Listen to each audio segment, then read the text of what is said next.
that's stuff about me. I'll cut through that pretty quick.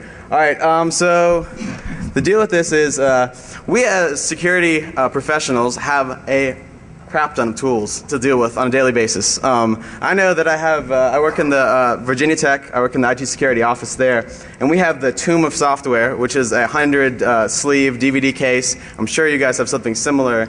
You've got all these bootable tools, all these things that you need for different environments, and it's a big pain to keep up with. You loan them out, you lose them, and sometimes you need them, like incident response. You need them right away. So I thought, well, I'd try to put all that stuff together.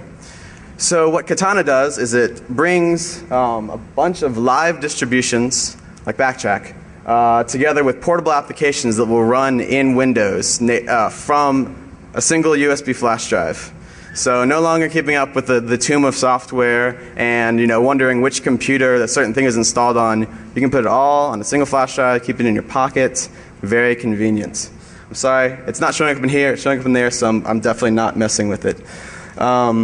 And another thing about USB flash drives, which is a little more convenient than your normal CD DVD, is you can change things on there on the fly. Unlike a CD, you've got that, you can change it, but you have to reburn an ISO, burn it again. USB flash drive is a dynamic environment, makes things a lot easier for you to modify. CD versus USB. Some of this I've just covered, but a lot of it is speed. I don't know if you've ever tried to boot a live CD versus a USB version of the same live operating system, but it is way faster. Especially when you're doing stuff and everything's cool, and then you click on something new, and then just got to spin up again and find that stuff. It's a lot faster from a USB flash drive. Two of the drawbacks you can see up there in bold, kind of the things that I deemed to be a benefit for either side. The one benefit, or two benefits for CD. One, almost every live distro basically supports CD. I mean, some are just floppy, but that's very old. And the other is the BIOS support. If you're working with some older systems, if you haven't booted from USB, the BIOSes sometimes have it turned off or turned on. Most modern BIOSes will support USB boot. I'd say that started in the early 2000s, but prior to that, they're like, you want to boot from what? No, CD is the way to go. So that can be an issue when you're working with some of the older systems. All right, so I mentioned I have this grandiose tool suite, and we'll talk a little bit more about what's in there. But I want to talk about who made the cut. It's really hard, when you're looking through all these suites of tools, because there's so many and they're so awesome, but a lot of them overlap. So what I tried to do is I'm not necessarily saying that these are definitely the best tools. They're just the ones that I found. As I said, the dynamic environment, you can actually modify and add or remove as you want. Free for personal use. You that are working in the corporate environments with Katana, you need to check the licenses before you use it, because I was looking at it as personal, fun thing to use all the time, but I can't guarantee all the licenses are that. Unique, I mentioned that, and currently supported for most part. Something like Netcat, which was made a long time ago, works beautifully. I kept that in there because current support. I don't know when the last time the official version came out. It was quite a while ago. But for the most part, everything needs to be currently supported, so that you guys can get the best and brightest new software out there to keep around with you. All right, so I have a DEF CON pre-release. It is available at the Hackers for Charity booth just on the other side of these walls over there, all the way to the back. This is so it's 2.0. I have a 1.0 and 1.1 release, so if you don't get it there and don't want to do the dev and the new stuff, you can get it on the website. It seems so bad after the presentation today that I have to say that there's a couple of flaws in this release. That's why I said instead of pre-release, it is now officially a beta release, and I will get into more of that in just a second. So the starting lineup for Katana. This is what I've included by default. You can really think of that as the default settings. This is what I give you. I tried to kind of get the wide gamut of different kinds of tools that system administrators might use. not really trying to focus on anything in particular. I took Backtrack as the pen testing one. I have Kane as the forensics one. Are there other great distros out there? Absolutely, and I encourage you to look into those too. These are not. This list is not the only things that do this stuff, but I couldn't include everything because it's already several gig in size, and if I gave you a file that was 32 gig download, I'm sure nobody would ever use it. So this is the default lineup. I'll talk about installing stuff a little later. Here's my epic fail. Second epic fail, apparently. Backtrack is not working. So it's not the fault of Backtrack. Beautifully. I screwed this up. My thumb drive died on Friday as I was deving. Everything was great. I was all ready to make my, it's all in the RAR files. I ready to put it together. It dies on me.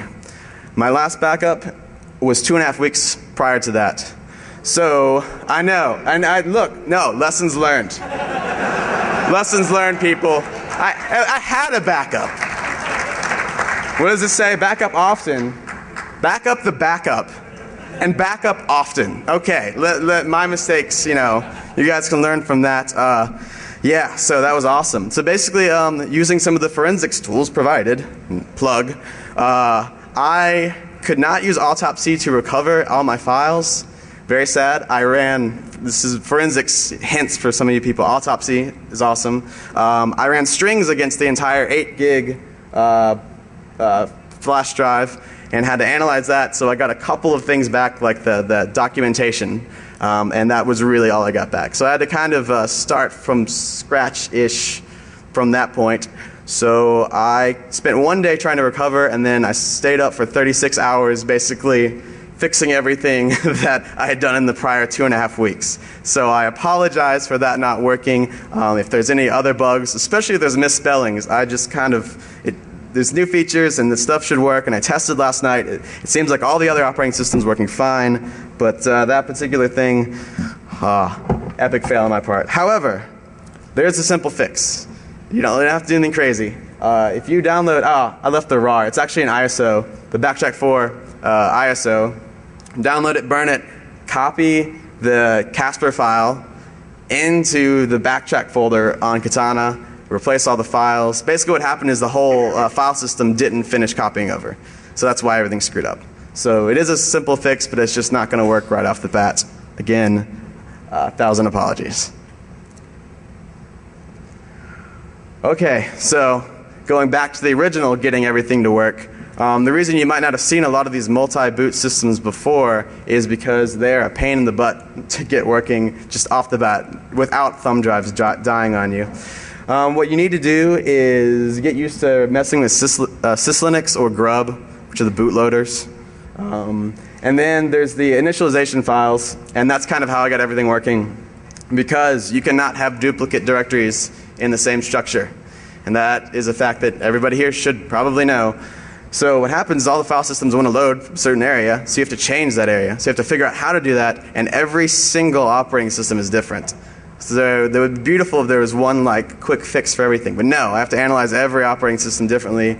Baseline ones, Ubuntu versus Slacks versus Knoppix, versus if they've modified it, and the security distribution that has also made modifications, we have to figure out what those are and change it around. So that's why it's not just a simple, straightforward thing that you see posted around a lot. I have to go through and analyze a lot of these files. I put in binary. The first time I started developing, I didn't know that it was an image file that I was messing with, which is easy. You just mount it, and I wish I'd known that. I went in with a hex editor and tried to replace things. Which was not good, because the file that I want to change is the same name as everything. It's called the Casper file, and that word is everywhere. So looking through a hex editor trying to find it took forever, and then that took 2 months to look at, and then I read some post somewhere. They're like, oh, it's just an image file. You mount it. It's like, oh my gosh, mount it, and then 2 seconds later everything works. So that's another. That's when you get into building tools like this. The things you have to get through.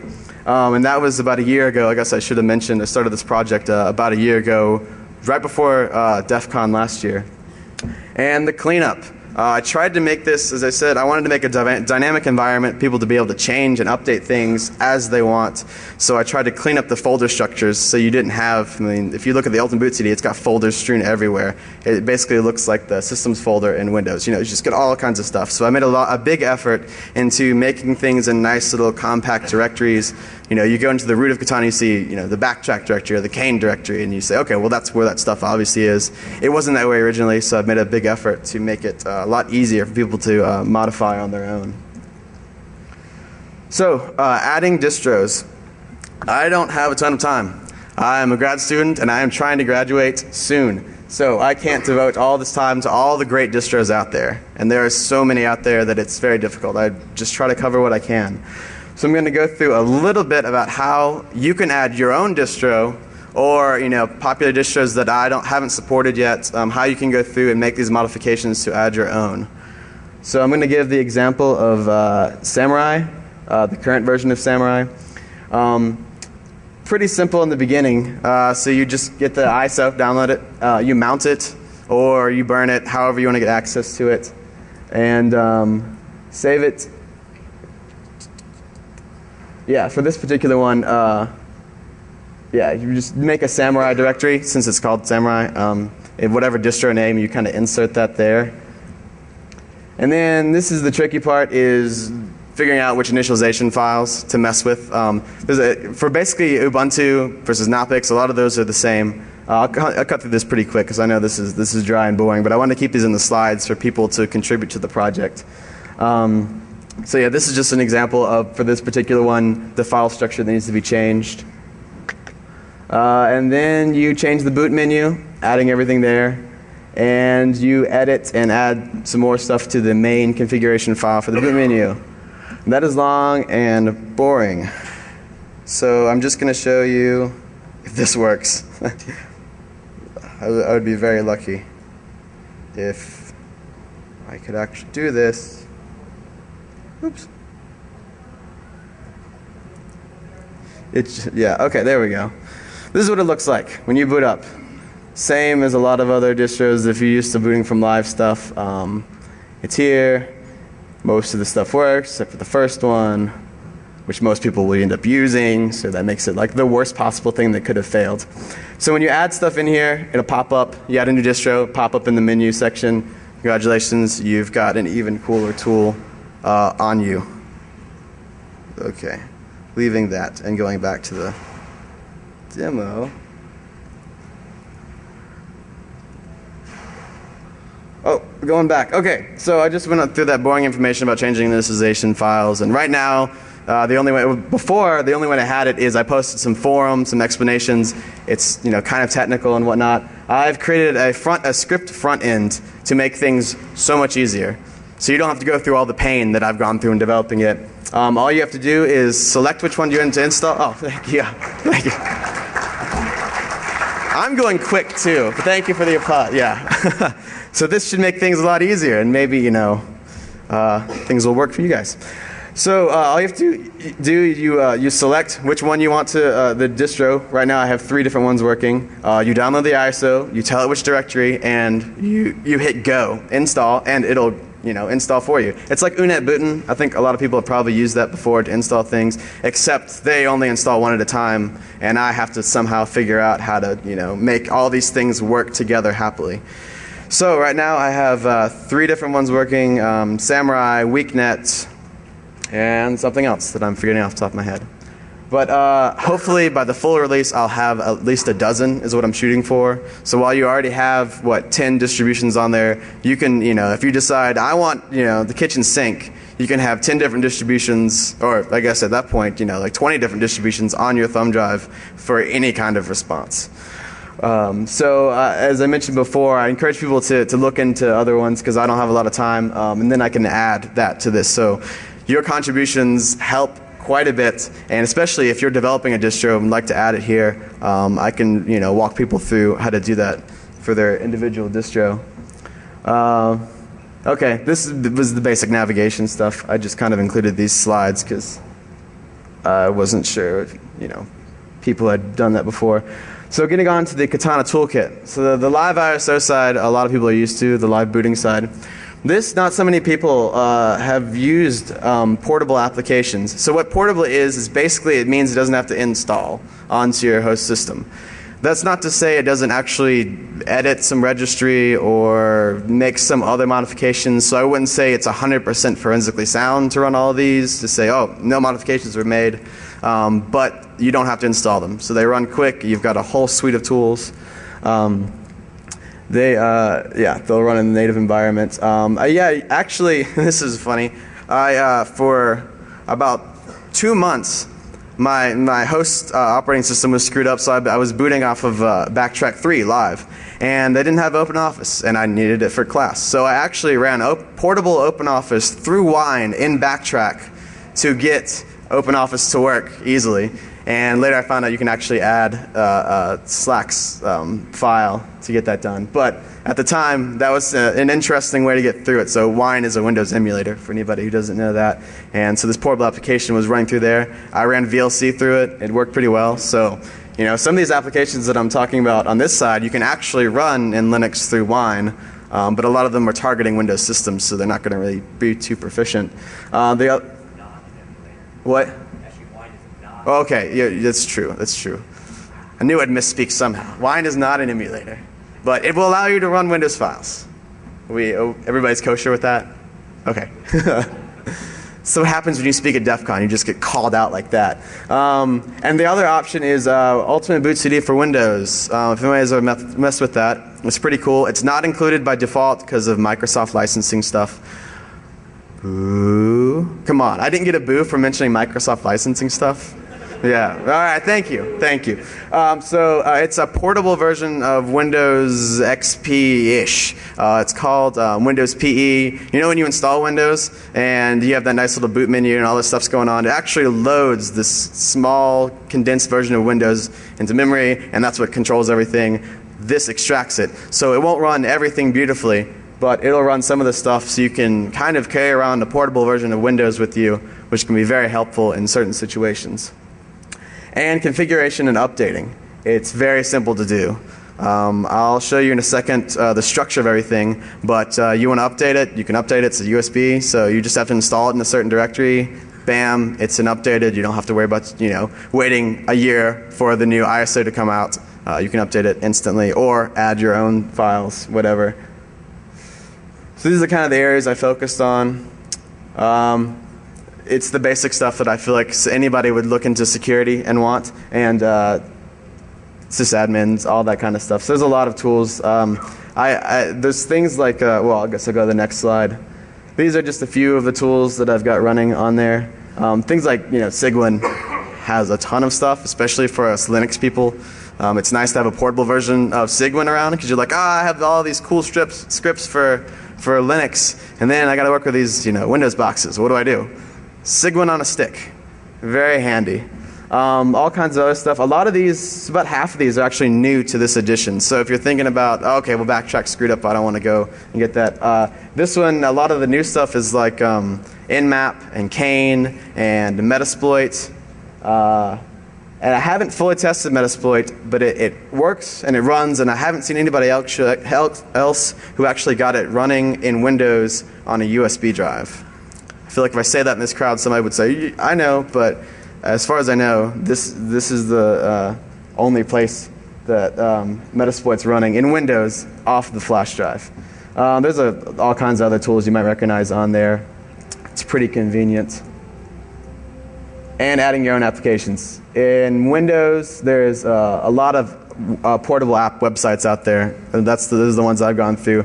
Basically, they just don't have to make registry edits or install things in the system folders or whatever. So some of the smaller tools in the utilities I've actually found that are very common that are just singular binaries like PuTTY. PuTTY is a perfect example. When you install PuTTY, you don't even you don't get the nice little icons. It doesn't install. It just says extract me somewhere because I'll run anywhere. So that's a good example of a portable application, and something like that is included on here. But there's a lot more. Linux, you can make static binaries if you want to try that. Will that work 100% of the time? Probably not. Have I tested it a lot? Absolutely not. But it is possible, yes. For the Windows side or the Linux side, I believe so. I mean, it loads everything in, but that's another thing. That's the 64-bit. Sorry, he asked if there's way to differentiate between 32-bit and 64-bit in Linux, and that's actually an issue with a lot of these things that people. I've tested this on a 32-bit machine. Some of these tools have 64-bit counterparts that'll do the same thing. I developed this for 32-bit. A lot of times, if you see a tool and it's not running, you can try to look it up. That's one other thing I didn't put in the slides. I have a crap ton of documentation. That's one thing that I found that was difficult when learning new distributions was like, okay, it's weird to have these tools. What does that do? The only description I have is a name or something I've read. So the documentation for Katana actually has a brief summary of every single portable application out there, hence time consumption. And then a brief description of the distributions, but not all their tools, because I'm not crazy. So a lot of them will give you the websites. So if it doesn't work 32-bit, you can go and get the 64-bit version. And as far as the Linux goes, I know that you can do this. I haven't tested it. I know that like the unetbooten for Linux is a static binary. You can get the source, but it'll just run. So you have to I'd tinker around with it. I don't know from distro to distro, but it is possible. So you could carry things, trusted applications around with you on your thumb drive without having to trust the host operating system. OS X, I don't know. Whoever you'll get a Mac. I have no experience with Macs whatsoever. If people know how to add portable applications to Macs, that'd be awesome. I'd totally be into that for you Mac people out there. But that's just not anything I've explored so far. So wakizashi. So katana is a sword. Wakizashi is a smaller sword. Theme. Forge is a forge. So yeah, I've stuck with a little bit of a theme here. USB write blocker. This is pretty handy. So I've tested it a little bit. So the reason I included this, or I've been working on this, is malware. I don't know if you guys know this, but malware is now targeting USB drives. You might have been aware of this. You might have seen this in your environment. You might have come to DEF CON talks and heard about this. It's live. It's native, and it's a beautiful way to transmit malware because everybody's so concerned about it. My Firefox is up to date? Do I have no script? Do I have all these security features in place? And then USB drive, they just hop right on there, and then you never know the wiser. So while a lot of these things on there will be definitely flagged by antivirus, this Metasploit is on the stick. The antivirus just explodes when you stick this in. And almost everything, at least half the things on there, it just hacker tool. Like I couldn't even scroll down fast enough. It just kept shooting up. So that's another warning. If you're going to mess with this, your antivirus is going to just throw a hissy fit. It's going to go crazy. So you might want to disable it before mounting this. Or don't. Sometimes it doesn't auto run. If it won't auto run and scan the device, sometimes you're okay. But the first time you click on something, it tries to get at it. So 2 reasons that I have the write blocker. One is for malware, so it doesn't get on the drive and you're not transmitting that everywhere. And the other one is to prevent those pesky antiviruses from deleting all of the awesome stuff that's on here. I tested it. It worked. I'm sure because I announced this at DEF CON. Next week they're going to be able to figure out how to delete my tools from Katana. But for now, as of like today, this works preventing anything from accessing it. Problem side, a lot of these tools do want to write stuff to their directory. So some of them might not work in this way, and you can't store your information there. Yeah. Oh. Yeah, there's another thing. The wakizashi is very tiny. Sorry, I was going to just... I recommend not putting it on a flash drive because that's kind of not the point. If you put it on a flash drive to run and prevent the other one, well, congratulations, the one you just put in got infected. So that doesn't help anything. I recommend, like the business card size, and this isn't quite right, but the really small CDs, some you can keep in your back pocket, business card ones, it's like a couple K, if that. So you can easily keep it on something else, a medium that's not going to be infected by malware. It's very simple to use, and I think right now, yeah, I'll try to bring up my live demo. Let me check something else real quick. Yeah, I did get that in a minute, but it's I have an 8 gig, mostly because I like the idea of being able to add a lot. Actually, I developed on a 16 gig. It takes 4. You can put it on a 4 gig. It's not going to throw a hissy fit, and yeah. So I suggest 16. They're dirt cheap now. And of course, more epic fail. It won't move to the other window. All right. So I now officially hate Compiz Barrel or Compiz Fusion. I used to love it because it makes you can do cool little things like twirling desktops and wobbly windows, and it's great. And now that it has destroyed my presentation at DEF CON, I'm officially against it. If there's anybody on the Compiz Fusion team here, this is a problem. It's a serious problem. You guys need to fix that stuff, all right? I'll find you. Okay, well, so that live demo, I can't. Windows gets stuck on this one and won't go up there. What in the world? All you Linux naysayers, congratulations, you now have more fuel for the fire. All right, well, it's pretty simple. Sorry, it's not up there. You click, you run the Wakizashi, you hit yes, and it makes it read-only. You hit no, it makes it read-writable. When you want to mount something, it edits a registry value. So you change it, and then you mount it, and then you can unchange it, doesn't matter. It's only at the point of mount that things make a difference. So you can unmount it, and you really want to change it back, because if you're on a user's computer and they're trying to plug in their iPod and it's not running, and they're going to find you, and that's obviously the most important thing on their computer is that they can sync to iTunes. So if you went in and had to remove some virus, that's really not as important to them as being able to sync to iTunes. So you really want to undo what you do when you make it read-only. So it sticks up there. No live demo. Great. Katana is available at the Hackers for Charity booth right now.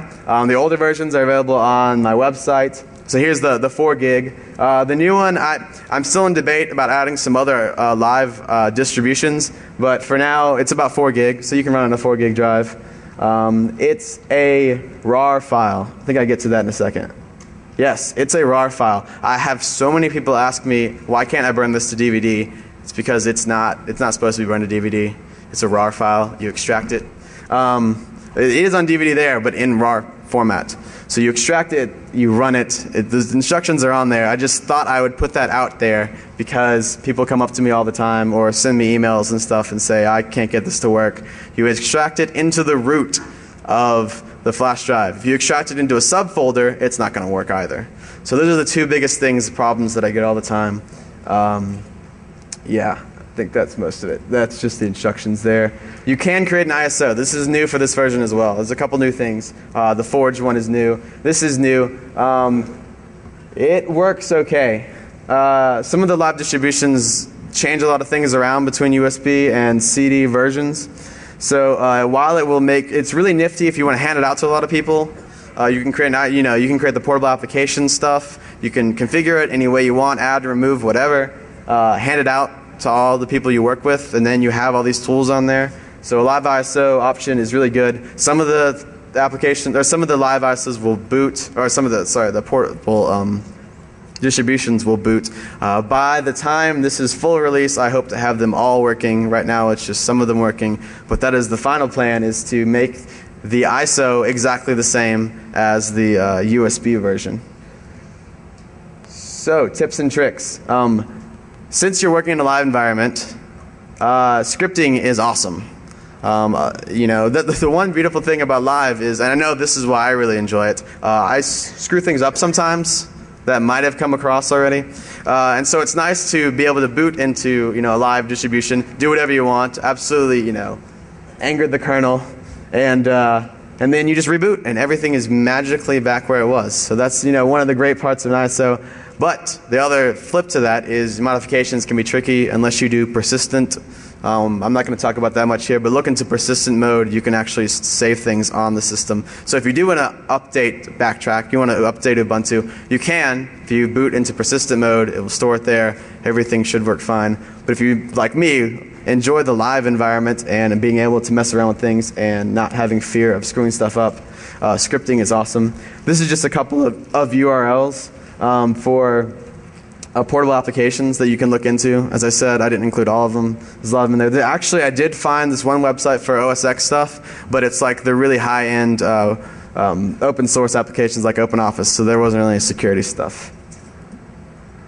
Yeah, so this is my beg and plea. I only have so much time. I'm basically the only dev on this entire thing, and I'm a grad student, so I really just don't have tons of time to work on this. So if you want to help, recommendations are welcome. If you want to recommend tools, that would be awesome. Especially if you want to work on scripts to add distributions, thank you so much, because that's the most time-consuming thing I'm sure that I ever work on. If you have tools that you are writing that run portably, let me know. I'll check into it. Yeah, I mean, anything you can do to help out. I have a forum, post everything on there. I'll get Q&A in just like 2 seconds. Is that cool? Okay. Actually, I think that's the next slide. Yeah. Okay. Yeah. So that's good timing. You were right on about that. So again, the pre-release is at the Hackers for Charity booth. You can get it fully working. There is a lot of new stuff on this version. I know none of this was actually like, this is how you hack into this thing. But I did provide a whole lot of tools and some documentation, so if you're starting off the bat, this is a great thing to mess around with. And yeah, if the HFC guys want to come up real quick, we're going to have some free t-shirts. Anybody raise a hand? Hackers for Charity t-shirt? You guys want to come up? Yeah. All right. Raise your hand if this presentation was awesome. Yay! All right. I had to catch you when you're off guard. All right. So while everybody's looking around, the Hackers for Charity booth is again on the other side of these walls, all the way in the back. Come check it out. If the t-shirts don't fit, we'll swap it out for you. You got the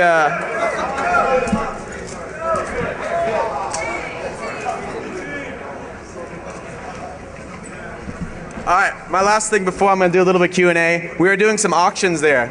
We got some really cool stuff signed by a lot of cool people. We're auctioning off stuff like this. Come, it's all for charity. We're asking for any kind of donations you want to give, but these are bidding on. We've got a lot of stuff on there that's really cool. Some, of course, one of a kind items.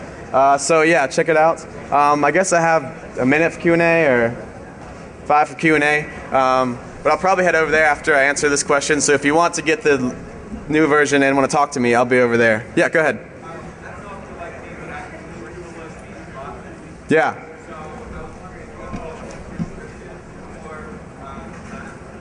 Looked into what? I'm sorry.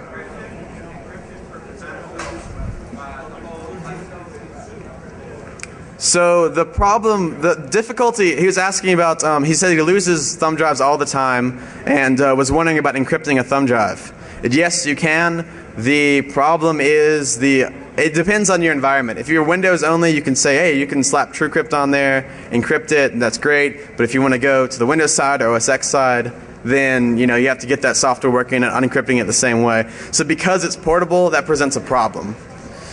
So yes, you could encrypt a hard drive or a thumb drive just like a hard drive, but because the idea with this is that you can run it on all these different platforms, that makes it a little more difficult. Yes? I don't know about, since that's the bootloader system, I think that it might work on there, I'm not positive. But you have to run that through Windows as far as I know. He was asking about the TrueCrypt bootloader, and that might be an option. I've never looked into that. So then you could have it in the bootloader, encrypt it, and then unencrypt it at runtime. But then again, you have to, if you're considering the portable applications side of things, you have to unencrypt the whole thing. So since it's both, it would be great. If you guys want to look into that, I think that would be an awesome option. Yeah. For the drive locker? Yeah. Is it scriptable? So like you could say tell it on through a command line? It's not right now, but that's a good option. This is basically, we just finished this and it's really prototype testing, but that's good. It's a Visual Basic script.